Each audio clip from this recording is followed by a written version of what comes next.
Your honour, Abbas Khan ने अपनी बीवी शाजिया बानो को बेसहारा छोड़ दिया है। इस अदालत में मेरी क्लाइंट ने अपने और अपने बच्चों की गुजारे के लिए 400 रुपए महीने की गुजारिश की है। योर ऑनर, ये बस एक न्यूसेंस केस है मुझे बदनाम करने के लिए। शाजिया बानो और मेरा आज से 3 महीने पहले तलाक हो गया। तो मेरा एक सवाल ये है जो कि मैं आए दिन देखती हूँ कि जो आपके जो मुस्लिम धर्म के अनुसार जो तलाक का जो सिस्टम है, 3 बार तलाक देने के बाद उस पर जो इद्दत पीरियड का जो केवल मेंटेनेंस मिलता है, उसके बाद एक अनपढ़ एक ऐसी महिला जो अपना सोर्स ऑफ इनकम उसका कुछ भी नहीं है, उसको किसके सहारे पर छोड़ दिया जाता है।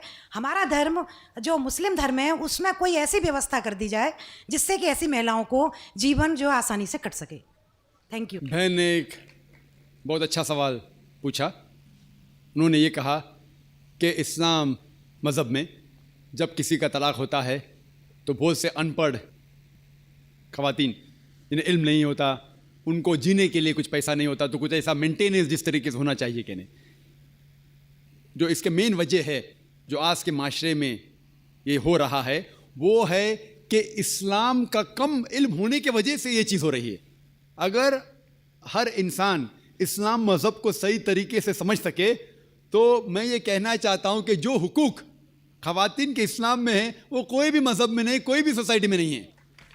पहला चीज़ ये कि हम देखते हैं कि हमारे हिंदुस्तान के कल्चर में आमतौर पे किसी की शादी होती है जब, तो अक्सर औरत मर्द को दहेज देती है, उसे कहते हैं डाउरी, डाउरी देती है आमतौर पे। और इस्लाम में उल्टा है। इस्लाम में अल्लाह ताला फरमाते हैं सूरह निसा में सूरह नंबर 4 आयत नंबर 4 में कि जब भी आप शादी करो तो अपनी होने वाले बीवी को एक गिफ्ट दो, तोहफा दो। हम जिसे कहते हैं महर। महर निकाह होने के लिए फ़र्ज़ है। हमारे इस देश में आमतौर पे उल्टा होता है कि वो औरत होने वाले मर्द को दहेज देती है और मार्केट के ऊपर डिपेंड होता है। अगर वो डॉक्टर है तो मांगेगा 1 करोड़ रुपया या 10 लाख, डिपेंड कौन से इलाके से आता है। इंजीनियर है तो 5 लाख, ग्रेजुएट है तो 1 लाख, जैसे भेड़ बकरियों का बिकते हैं। और अफसोस की बात है कई मुसलमान भी इसको अमल करते हैं, बिल्कुल गलत है। इस्लाम में दहेज लेना औरत से ज़बरदस्ती बिल्कुल हराम है। उल्टा होने वाले शोहर को महर देना चाहिए और अपने बराबर का महर देना चाहिए। लेकिन अफसोस की बात है कि दहेज लेना छोड़िए, अगर हिंट भी देना, दहेज को हिंट देना कि मेरा बेटा मर्सिडीज कार में घूमना चाहता है, हिंट दे रहे कि उसको दहेज में मर्सिडीज कार चाहिए। मेरे बेटे को 4 बेडरूम फ्लैट में रहने की आदत है, इंडिकेशन हिंट दे रहे कि मुझे दहेज में 4 बेडरूम का फ्लैट चाहिए। ये बिल्कुल इस्लाम में हराम है। ज़बरदस्ती मांगना, अगर खुशी से, अगर उस लड़की के वालिदैन कुछ देना चाहते तो आप ले सकते खुशी से, ज़बरदस्ती आप ले नहीं सकते।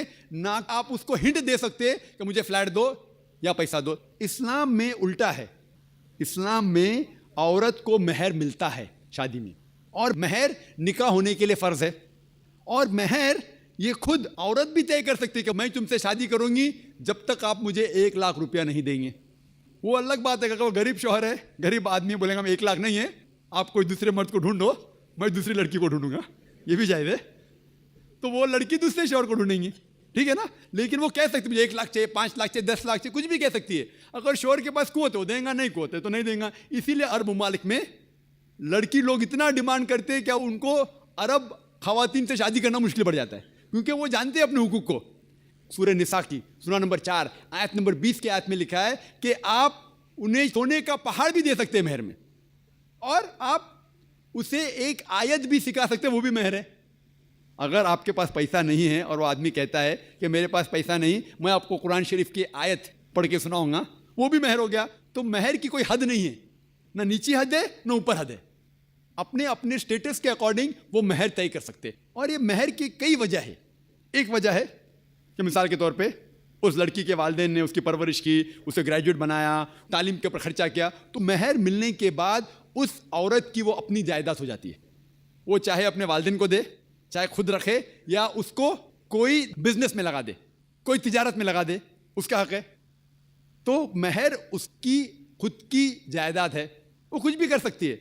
और महर का कोई फिक्स्ड अमाउंट नहीं है, छोटा भी हो सकता है, बड़ा भी हो सकता है। और उसके अलावा ये महर अगर खुदा ना करे, अल्लाह ना करे, अगर तलाक होता है, डिवोर्स होता है, तो ये महर उसके काम आ सकता है। लेकिन लोग को गलत फहमी है कि महर सिर्फ तलाक के लिए, ऐसा नहीं बात है। वो महर लेके खुद को बिजनेस में लगा सकती है, अपने वालिदैन को दे सकती है, और जहाँ तक कि उसका खुद का सवाल है, इस्लाम के अंदर जितने फाइनेंशियल एस्पेक्ट्स है खर्चा, उसका शादी के पहले जिम्मेदारी है उसके वालिद की और उसके भाई की, शादी के बाद ये जिम्मेदारी उसके शोहर की और उसके बेटे की। All financial aspect, lodging, boarding, clothing, खाना पीना, कपड़ा, सब उसको कमाने की जरूरत नहीं, ये हक है मर्द को देने का। तो financially she is more strong, she is very strong financially. जहां तक कि माली हालात में इस्लाम में औरत का दर्जा बहुत ऊंचा है। जहां तक कि बहन ने सवाल पूछा कि तलाक होने के टाइम पे उसे मेंटेनेंस क्यों नहीं मिलता, बहुत अहम सवाल है। पहले हम ये जान ले कि जब अल्लाह सुब्हाना व तआला ने ख़वातीन को इतने हुकूक दिए, हुकूक देने के बावजूद अल्लाह सुब्हाना व तआला अदल करते हैं, जस्ट है। क्योंकि जब भी तलाक होता है, जब भी तलाक होता है, घाटे में जाता है मर्द इस्लाम में ज़्यादा, क्योंकि जब तलाक होता है उससे अगर वो महर नहीं दिया होगा देना फ़र्ज हो जाता है। भले वो महर 50,000 हो, 1 लाख हो, 5 लाख हो, 10 लाख हो, वो उसे तय करना चाहिए। जब महर देता है तो औरत का नुकसान कुछ नहीं होता। और तलाक होने के बाद आदमी भी शादी कर सकता है, औरत भी शादी कर सकती। जब तलाक हो जाता है उसे महर तो मिल जाता है, जब नई शादी करती है नया महर मिलता है। आप सोचिए, आदमी जब नया शादी करता है उसको नया महर देने पड़ता है, तो आदमी नुकसान में है। अगर आप ये कहेंगे कि तलाक होने के बाद आदमी मेंटेनेंस भी औरत को दे, तो हम कहेंगे ये अल्लाह सुब्हाना व तआला हक के नहीं है, नऊज़ बिल्लाह, ऐसा कर ही नहीं सकते। नहीं तो मुझे लेक्चर देने पड़ेगा आदमी के हुकूक इस्लाम में। मैं अक्सर तकरीर करता हूँ औरतों के हुकूक, लेकिन जो लोग इस्लाम की बुनियादी बात को नहीं समझते उन्हें यह गलत फहमी है कि औरत का नुकसान हो रहा है। औरत का नुकसान नहीं हो रहा है। और औरत को कुछ भी अगर चीज़ की ज़रूरत है, जैसे मैंने कहा, आदमी का हक बनता है कि उसे दे। शादी के पहले उसके वालिद और उसके भाई, शादी के बाद उसके शौहर और उसके बेटे। और अगर ये नहीं भी दे तो माशरे का फ़र्ज़ है कि औरत को संभाले। माशरा नहीं कर सकता है, अगर इस्लामिक हुकूमत है, हुकूमत का फ़र्ज़ है कि औरत को संभाले, उसकी परवरिश करे, ये इस्लाम में। लेकिन अगर आप उसके बाद कहेंगे तलाक होने के बाद आदमी उसे हर महीना और 1,000 रुपया दे, 5,000 रुपया दे, तो ये आदमी पे जुल्म होगा। लेकिन जो महर तय होता है शादी के पहले निकाह में, क्या मुझे चाहिए 5 लाख रुपया, उसे वो संभाल सकती है। उसे कोई तिजारत में लगाए और उसकी आमदनी ले सकती है। अगर कोई शक है कि हो सकता है मेरा तलाक, कभी भी शादी होती तो तलाक का गुमान तो रहता नहीं दिमाग में कि तलाक होने वाला है, हो सकता है। लेकिन इसके लिए इस्लाम ने उसे अल्हम्दुलिल्लाह कई चीज़ें से हिफाजत की है। तो महर जो है उसे कई फ़ायदे हैं। और उसके बावजूद हदीस है मोहम्मद सल्लल्लाहु अलैहि वसल्लम की कि अगर कोई आदमी अपनी बेटी जिसका तलाक होता है उसकी हिफाजत करता है तो बहुत सवाब मिलता है। तो इस्लाम में जो तलाकशुदा औरत है उसके लिए अल्हम्दुलिल्लाह कई तरीके हैं जिससे उसकी हिफाजत की जाती है। जो आप जो कह रहे हैं वो यहाँ के माशरे के बारे में कह रहे हैं, तो मैं कहता हूँ कि यहाँ के ख़वातीन को अपने हुकूक खुद पता नहीं, उनकी गलती है, इस्लाम की नहीं।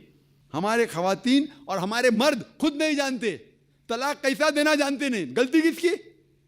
इस्लाम की, इस्लाम की नहीं, इस्लाम के फॉलो करने के मुसलमान की। अगर आप इस्लाम को जानना चाहते हैं तो मुसलमान को मत देखिए। जिस तरीके से आज मैंने कहा, आप अगर मर्सिडीज कार को जानना चाहते कितनी अच्छी है, अगर कोई ड्राइवर जो ड्राइविंग नहीं जानता है उसके पीछे बैठा स्टीयरिंग व्हील के ऊपर और मर्सिडीज कार को ठोक लेता है, तो गलती किसकी? मर्सिडीज कार की क्या ड्राइवर की? ड्राइवर की। उसे मर्सिडीज कार चलाने आता नहीं। तो इसीलिए इस्लाम को अगर जानना चाहिए तो आपको कुरान को पढ़ना चाहिए और सही हदीस को। ये अफसोस की बात है कि कई मुसलमान खुद नहीं जानते कुरान और हदीस में क्या लिखा है, किस तरीके से तलाक देना चाहिए, किस तरीके से बर्ताव करना चाहिए अपनी बीवी के साथ। इसीलिए मैं तकरीर कर रहा हूँ, तो लोगों को कुरान और हदीस के करीब लेके आऊँ। Hope that answers the question. मैं यूपी यूनिवर्सिटीज़ का रिटायर्ड रजिस्ट्रार हूँ। जाकिर साहब, आपके विद्वत्तापूर्ण भाषण से, तकरीर से हाजरीन के दिल और दिमाग पर जो इस्लाम के प्रति श्रद्धा और आस्था जागृत हुई है, उसके लिए सारे हाजरीन की ओर से मैं आपका शुक्रगुजार हूँ, आभारी हूँ और आपका अभिनंदन करता हूँ। इस्लाम बहुत सशक्त है और उसको परिभाषित जो आपने आयतों से उनकी संख्या नंबर दे कर के, वेद और पुराणों के संख्या उनके नंबर दे कर के जो सिद्ध किया है खुदा के एक होने के बारे में, वो हमारे दिल और दिमाग पर उतर गया है। मैं सारे संसार में शांति लाने के लिए इस्लाम को बहुत काबिल और सशक्त समझता हूँ। दुर्भाग्य से बिन लादेन इस्लाम के सिद्धांतों को छोड़ करके जो मानवता का रक्त बहा रहे हैं, निर्दोष लोगों के प्रति मार रहे हैं, आपका संगठन उनको राह पे लाने के लिए कुछ प्रयास क्या कर रहा है? धन्यवाद।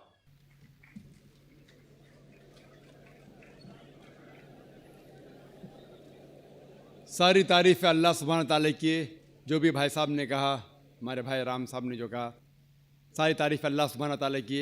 आखिर में उसने एक सवाल किया कि अफसोस है कि बिन लादेन जैसे लोग, कितने लोग का खून बहा रहे, आप कुछ कर रहे हैं उन्हें सही रास्ते पे लेके आने के लिए।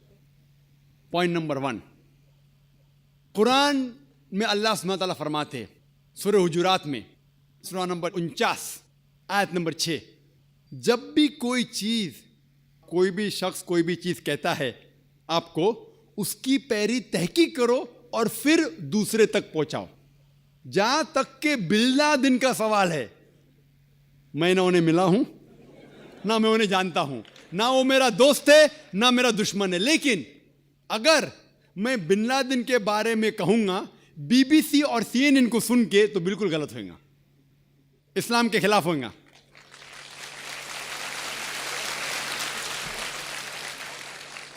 मैं ना बिन लादेन का दोस्त हूं, ना उनका दुश्मन हूं, लेकिन मैं बीबीसी और CNN को अच्छी तरीके से जानता हूं।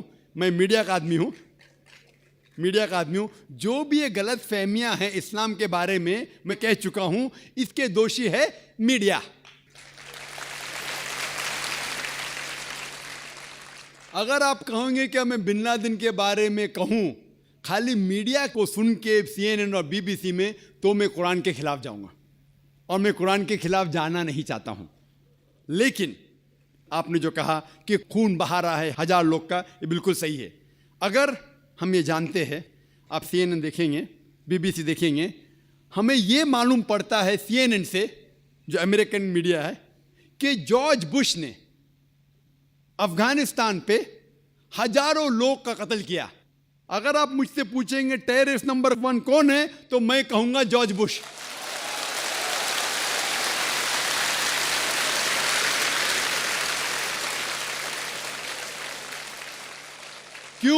क्यों मैं कहता हूं इस्लाम मुझे इजाजत देती है? क्यों? उसका CNN स्टेशन है, और जो सबसे ताकतवर मुल्क दुनिया में अमेरिका, सबसे कमजोर मुल्क अफगानिस्तान के ऊपर हमला करता है, हजारों लोग का कत्ल करता है। ये किधर का अमन है? क्या war on terrorism? War on terrorism किधर? War on terrorism? ये लोग को बेवकूफ बनाया जा रहा है। मान लो, सपोज मिसाल के तौर पे मान भी लो, क्या बिन लादेन ने कुछ गलत काम किया? बिन लादेन ने 11 सितंबर को वर्ल्ड ट्रेड सेंटर में प्लेन डाला, मान लो मिसाल के तौर पे, मान लो सही भी है। अगर ये सही भी है कि बिन लादेन जाके अफगानिस्तान में छुपता है, कौन इजाजत देता है जॉर्ज बुश को हजारों अफगान की जान लेने के लिए? कौन इजाजत देता है? ये तो सिर्फ दाव पेज है पॉलिटिक्स का। अगर आप पढ़ेंगे अमेरिकन साइट के ऊपर, इंटरनेट पे जाएंगे, तो कितने अमेरिकन लोग ने कहा कि ये वर्ल्ड ट्रेड सेंटर को किसने गिराया, कितने हाइपोथेसिस है। मैं नहीं कहता हूं कौन सही है, कितने हाइपोथेसिस में यह भी लिखा है कि जॉर्ज बुश ने खुद किया। मैं नहीं कहता, अमेरिकन लोग कहते। मैं ये नहीं कहता हूं कि ये जो लिखा है सही है, ये सही भी हो सकता है, गलत भी हो सकता है, इसकी तहकीक में नहीं किया हूं। लेकिन ये जानना जरूरी है, अगर आप मीडिया की बराबर जांच पड़ताल करें, तहकीक करें, तो ये पॉलिटिशियन लोग अपने वोट के लिए किस तरीके से इंसान की जिंदगी से खिलवाड़ करते हैं। मिसाल के तौर पे अभी इराक में Saddam Hussain, weapons of mass destruction. तो मैं सद्दाम हुसैन का भी दोस्त नहीं हूं। अफसोस होता है कि जो चीज़ वो कर रहे इस्लाम से कई दूर है। वो इस्लाम के नाम के ऊपर मेरे हिसाब से, जो मैं जानता हूं उनके बारे में कलंक है, वो अलग बात है, वो अलग बात है। लेकिन फिर भी उसके खिलाफ जो जॉर्ज बुश ने कहा वेपन ऑफ मास डिस्ट्रक्शन, कितने महीने हो गए, एक भी वेपन मिला नहीं मिला। खुद अमेरिकन इन्वेस्टिगेशन कह रही है क्या जानबूझ के इन लोगों ने अटैक किया इराक के ऊपर, अफगानिस्तान के ऊपर ऑयल के लिए। तो आप मुझसे कहेंगे कि मैं क्या कोशिश कर रहा हूं कि जॉर्ज बुश तक के पैगाम पहुंचाऊं। कई लोग कहते, जब मैं तकरीर करता हूं, कि कई मुसलमान कहते कि या अल्लाह सुब्हानहू व तआला जॉर्ज बुश को मौत दे। मैं ये नहीं कहता हूं, अगर आप पढ़ेंगे तारीख और मोहम्मद सल्लल्लाहु अलैहि वसल्लम की ज़िंदगी के बारे में, जो दो शख्स जो इस्लाम के मुखालिफ थे, दोनों का नाम था उमर। मोहम्मद सल्लल्लाहु अलैहि वसल्लम ने ये दुआ की कि दोनों में से एक उमर को हिदायत दे। तो मैं भी दुआ करता हूं कि जॉर्ज बुश को अल्लाह ताला हिदायत दे। जो शख्स इतना ताकतवर है, इस्लाम के खिलाफ काम कर सकता है, अगर अल्लाह उसे हिदायत दे तो इंशाअल्लाह इस्लाम के लिए कितना फायदेमंद हो सकता है। और ये बात मैं अमेरिका में भी कहा हूं, वो सही रास्ते पे आए या ना आए, मेरा काम है, अल्लाह ताला कहते फज़क्किर इन्नमा अंत मुज़क्किर, मेरा काम है जिक्र करना, हिदायत देना तो अल्लाह के हाथ में। अगर आप देखेंगे कि अनफॉर्चुनेटली, अफसोस की बात है कि मीडिया के ज़रिए कितनी गलत फहमियाँ फैलती है। एक आम मिसाल दूंगा मैं कि जब हिंदुस्तान आज़ाद नहीं था, ब्रिटिशर्स इस देश के ऊपर हुकूमत कर रहे थे, उस टाइम 60 साल पहले कई हिंदुस्तानी इस देश के लिए झगड़ा कर रहे थे। सही है कि नहीं? झगड़ा कर रहे थे। लेकिन ये लोग जो अपने देश की आज़ादी के लिए झगड़ा कर रहे थे, ब्रिटिशर्स लोग उन्हें कहते थे टेररिस्ट, दहशतगर्द। लेकिन हम आम हिंदुस्तानी कहते थे कि वो है देशभक्त, पेट्रियट। सेम इंसान सेम काम कर रहा है, लेकिन दो लक़ब, 2 डिफरेंट लेबल्स।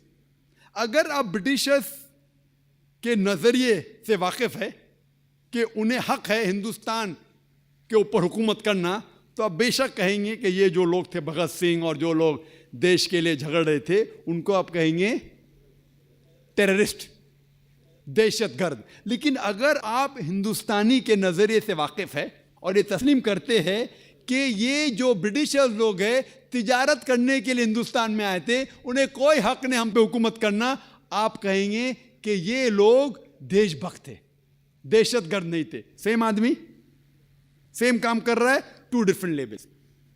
तो इसीलिए लेबल देने के पहले हमें यह तहकीक करना चाहिए वो किसके लिए झगड़ रहा है। लोग मुझे पूछे कि बॉम्ब ब्लास्ट करना सही है क्या गलत है? गलत है, आमतौर पे गलत है। मैंने कह चुका हूं मैं तकरीर में, अगर कोई भी इंसान एक दूसरे इंसान का कत्ल करता है सिर्फ 2 वजह के लिए, अगर न कातिल हो या इस धरती पे फसाद फैला रहा है, इस 2 वजह के अलावा कोई भी इंसान दूसरे इंसान का कत्ल करता है, वो ऐसा है कि सारे इंसानियत का कत्ल कर रहा है। लेकिन हमें ये देखना चाहिए कि हमारी तारीख ये कहती है कि हिंदुस्तान में भी कई लोग थे जो आज़ादी के लिए झगड़ रहे थे, लेकिन इनको ब्रिटिशर्स ने कहा दहशतगर्द। उसी तरीके से आज मैं ये नहीं कह रहा हूं कि बिन लादेन अच्छा है क्या खराब है, मैं ये नहीं कह रहा हूं कि वो अच्छा इंसान गलत है, अल्लाह वाला मैं नहीं जानता हूं, तो मैं ना उन्हें सपोर्ट कर रहा हूं ना बिन लादेन के खिलाफ जा रहा हूं। लेकिन उसे गलत कहने के पहले मुझे प्रूफ चाहिए। जब अफगानिस्तान ने कहा जॉर्ज बुश से, क्या मुझे प्रूफ दो क्या उसने वर्ल्ड ट्रेड सेंटर को तबाह किया है, वो प्रूफ दे रहे किसको? टोनी ब्लेयर को। प्रूफ दे रहे किसको? मुशर्रफ को। अरे भाई प्रूफ दो अफगानिस्तान को ना। क्या प्रूफ मिला? एक पासपोर्ट, जो इतने धमाके में पासपोर्ट जलाने। तो एक जोक है कि अगले बार यूएसए आर्मी में जो यूनिफॉर्म बनाएंगे पुलिस वाले, वो ये पासपोर्ट का बनाना चाहिए, तो क्या तबाह नहीं होगा? आप ऐसे चुटकुले बहुत पढ़ेंगे, इंटरनेट के ऊपर जाएंगे। तो मैं ये कहना चाहता हूं कि किसी को दोषी ठहराने के पहले हमारा ये फर्ज है कि जाने कि किस लिए वो जिद्दोजहद कर रहा है। होप ये आपके सवाल का जवाब है।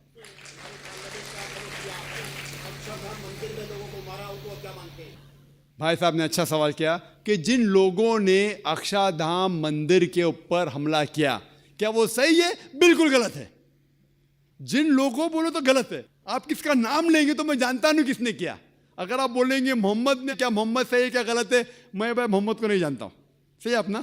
अगर आप ये पूछेंगे कि जिन लोगों ने अक्षरधाम मंदिर के ऊपर जो हमला किया वो सही है क्या गलत है, बिल्कुल गलत है। 100% 100% गलत है। कुरान की आयत है, कुरान की आयत है कि उन लोगों को मत सताओ जो लोग धर्म के तरफ है, भले वो मुस्लिम नहीं है। कुरान की आयत है कि मॉनेस्ट्रीज को मत तबाह करो, चर्च को मत गिराओ, सिनेगॉग को मत गिराओ। ये कुरान की आयत है। इस्लाम में हराम है कोई चर्च तबाह करना या सिनेगॉग या मंदिर, बिल्कुल गलत है। ये तो कुरान की आयत है, तो इस बात के ऊपर मैं 100% कहूँगा कि बिल्कुल गलत है। लेकिन अगर आप शख्स का नाम लेंगे तो मैं ही नहीं जानता हूँ शख्स ने किया कि नहीं। आप कह रहे पार्लियामेंट पे हमला हुआ, अभी पार्लियामेंट पे हमला कैसे हुआ वो मीडिया में हम जानते कि 4-5 लोग घुस जाते, इतना अंदर घुसते, हुआ कि नहीं हुआ, का मेकअप था, किसने किया, अल्लाह आलम, मैं ये जानता नहीं हूँ। तो पार्लियामेंट पे जो हमला हुआ मैं जानता नहीं हूँ किसने किया, क्यों किया, किसको पकड़ लिए, दोषी ठहरा दिए। लाइक बॉम्बे के अंदर किसी को पकड़ लेते, बोलते टेररिस्ट है। एक अफरोज को पकड़े थे बॉम्बे में, जो पायलट था, पहला शख्स जिसको पोटा में डाले इंडिया में अफरोज था। बाद में केस लड़े और उसको पोटा निकालने पड़ा, आप समझे ना। लेकिन कोई भी मुसलमान अगर मंदिर के ऊपर हमला करके बेगुनाह लोग का कत्ल करता है, बिल्कुल गलत है, हराम है।